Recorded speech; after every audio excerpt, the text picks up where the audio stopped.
Jemaat Kristus, senang sekali bisa berjumpa kembali dengan Bapak Ibu, saudara-saudaraku semua dan para anak. Salam sejahtera dalam kasih dan damai Tuhan. Hari ini kita kembali bersama-sama merenungkan firman Tuhan. Kita akan membaca Alkitab terlebih dahulu. Namun sebelumnya, mari kita berdoa. Kita minta pertolongan dari Roh Kudus untuk memimpin kita. Mari kita berdoa. Ya Bapa, kami sangat bersyukur karena hikmat dan pengertian-Mu lah yang selalu menuntun dan menopang kami. Tanpa Engkau ya Bapa, kami ini adalah manusia yang lemah, yang dikuasai oleh kegagalan dan ketidakberdayaan kami. Tetapi kami bersyukur karena Engkau adalah Allah yang selalu mau mengulurkan tangan-Mu untuk menopang kami. Kami sangat bersyukur ya Bapa. Sekarang kami akan membaca Alkitab dan merenungkannya kembali. Inilah kami, bersabdalah kepada kami semua, supaya kami terus-menerus merasakan hadir-Mu dan mendapatkan kekuatan untuk menyebarkan damai sejahtera-Mu. Di dalam nama Tuhan Yesus Kristus kami berdoa. Amin. Jemaat Tuhan, bacaan firman Tuhan hari ini diambil dari kitab Filipi pasal 4 ayat 4 sampai ayat 7. Filipi pasal 4 ayat 4 sampai 7 berbunyi demikian. Bersukacitalah senantiasa dalam Tuhan. Sekali lagi kukatakan, bersukacitalah. Hendaklah kebaikan hatimu diketahui semua orang. Tuhan sudah dekat. Janganlah hendaknya kamu khawatir tentang apapun juga. Tetapi nyatakanlah dalam segala hal keinginanmu kepada Allah dalam doa dan permohonan dengan ucapan syukur. Damai sejahtera Allah yang melampaui segala akal akan memelihara hati dan pikiranmu dalam Kristus Yesus. Demikianlah firman Tuhan. Berbahagialah kita semua yang suka mendengarkannya dan yang memelihara dalam kehidupan kita sehari-hari. Bapak Ibu, saudara-saudaraku dan para anak yang saya kasihi dalam Tuhan Yesus Kristus.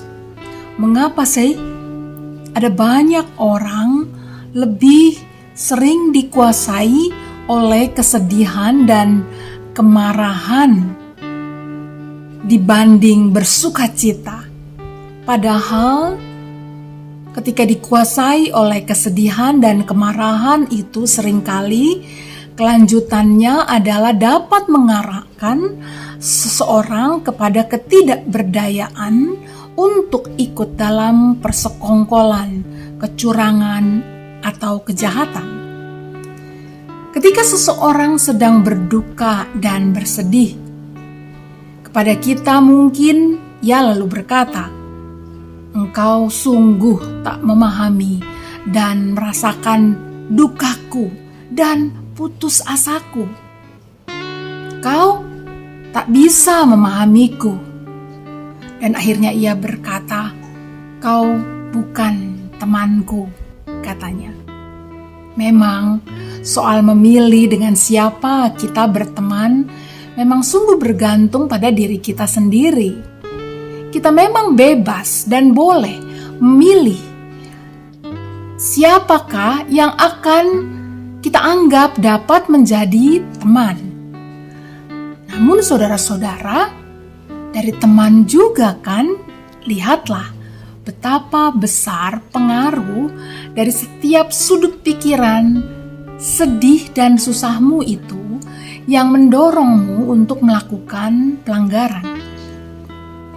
Kesedihannya, ketidakberdayaannya saja dalam keadaan lemah, susah, sedih, dan marah itu itu saja sudah membuat kita tidak nyaman. Lalu mengapa kita harus menyerahkan diri pada bujukan dan rayuan di dalam kepala kita dan menyerahkan diri kepada si jahat yang bekerja, yang masuk dalam pikiran kita? Oleh karena itulah Bapak Ibu, saudara-saudaraku dan para anak, jadi kita juga perlu memperhatikan dan memilih teman yang akan mendukung kita agar kita dikuasai oleh damai sejahtera Tuhan.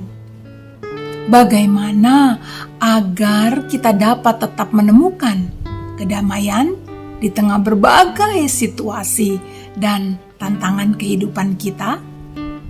Nah, Paulus mengajarkan kepada kita agar hati dan pikiran kita serahkan pada damai sejahtera Allah. Pada waktu itu, Paulus sangat menyadari bahwa sebagai jemaat yang jumlahnya sedikit di Filipi, jemaat itu mereka ini menghadapi tantangan berat, yakni mereka bisa dipengaruhi oleh orang-orang di sekitarnya. Para keluarga mereka kah, teman mereka, dan sahabat mereka adalah orang-orang di sekitar mereka itu. Nah, itulah yang dihadapi oleh jemaat di Filipi saat itu. Jemaat ini bukan orang Yahudi, Bapak Ibu, yang memiliki dasar kuat pengenalan kepada Allah. Mereka adalah orang-orang hasil dari penginjilan Paulus saat pertama kali Paulus masuk wilayah Eropa. Filipi sendiri kan adalah wilayah urban yang terdiri dari berbagai macam kalangan dari wilayah di sekitarnya. Karena jemaat Kristen ini jumlahnya sedikit, maka pastilah mereka berteman dan bersahabat juga dengan mereka yang bukan Kristen. Paulus ingin melindungi umatnya dari pengaruh jahat dan buruk akibat kebiasaan orang-orang di sekitar umatnya itu yang jauh dari kebenaran Tuhan. Orang-orang palsu dan suka berbuat jahat. Kita bisa membandingkannya dari Filipi 3 ayat 2. Mereka ini dapat menarik pikiran umat Tuhan untuk melakukan tipu daya dan kejahatan. Untuk itulah pikiran setiap umat Tuhan mesti dikuasai oleh damai sejahtera Tuhan. Dalam hal membiarkan diri dikuasai oleh damai sejahtera Tuhan, maka saudara-saudaraku, Bapak Ibu dan para anak, setiap umat Tuhan diminta untuk memiliki kehendak yang sungguh dan keyakinan dari dalam dirinya sendiri bahwa hanya di dalam Tuhanlah yang berkuasa dan menentukan dan mengatur segalanya itu kita bersandar dan mendapat kekuatan serta kebahagiaan kita serta sukacita kita.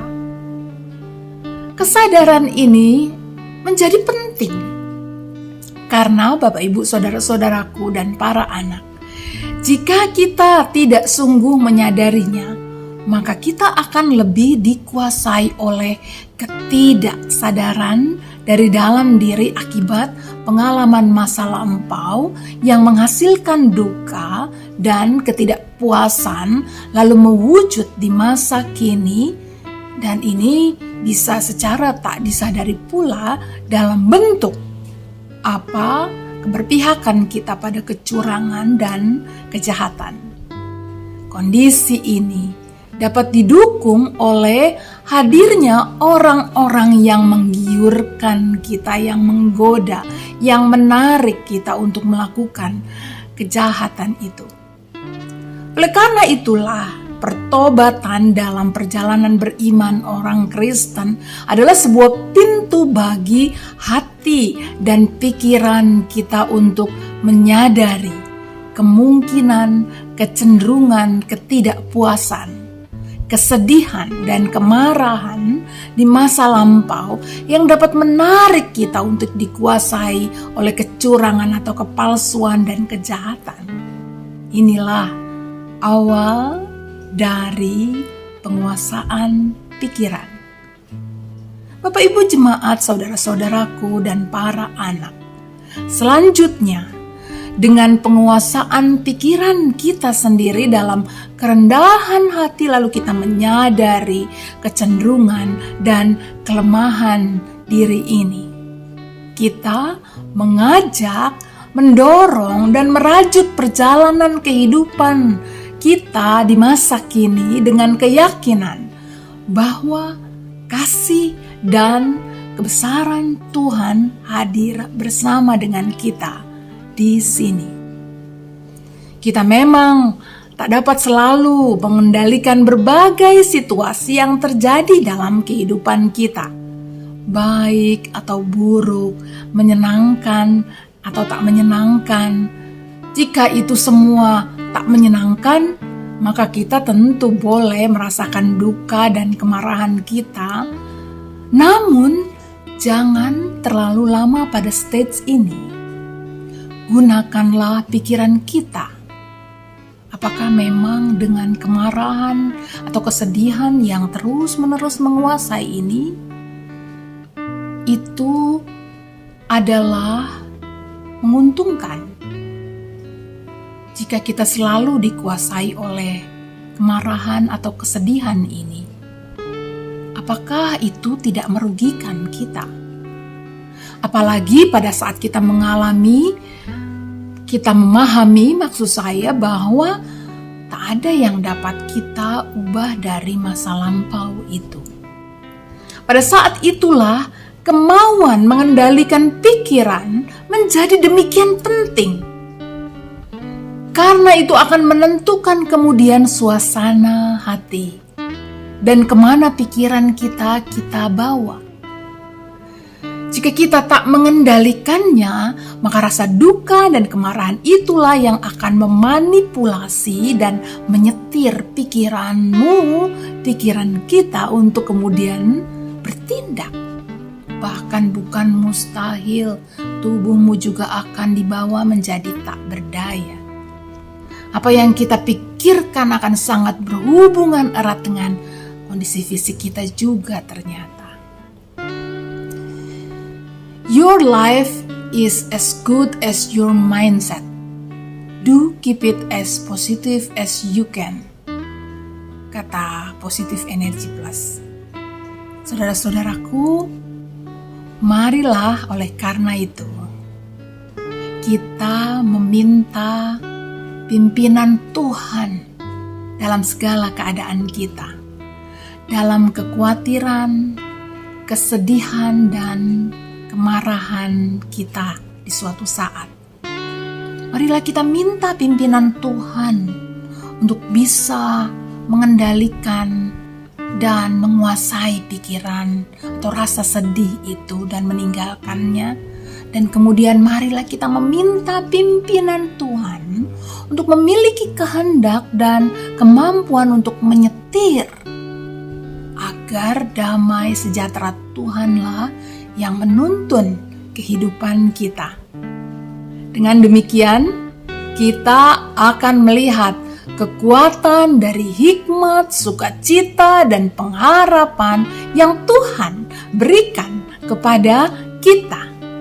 Dengan hikmat dan pengharapan kepada Tuhan itu, kita dapat memikirkan apakah yang membawa damai sejahtera Allah kepada diri dan juga kepada sesama kita.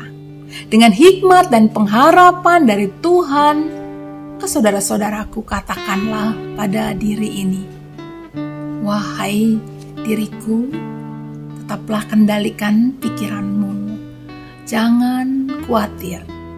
Damai sejahtera Allah ada bersamamu.